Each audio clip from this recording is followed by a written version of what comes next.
mau jadi ahli DNA, forensik DNA. Nah, ahli DNA itu bisa macam-macam. Ya. DNA itu bisa larinya kemana-mana. Ada DNA penyakit, ada DNA virus, ada DNA parasit.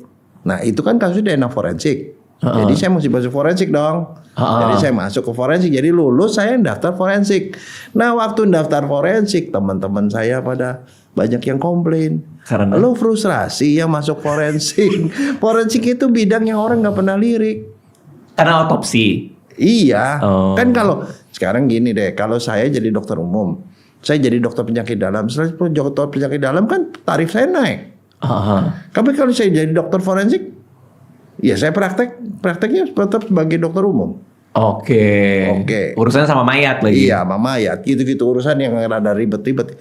Tapi kalau saya sih berpikir begini, kalau kita mau jadi orang yang dinotis, kita harus jadi orang yang berbeda.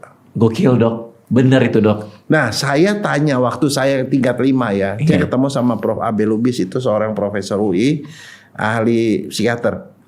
Saya tanya begini, Prof, kami ini kadang-kadang bingung, sudah masuk di bagian gini, kita mau menentukan kita mau jadi spesialis apa? Apa yang dia ngomong? Apa?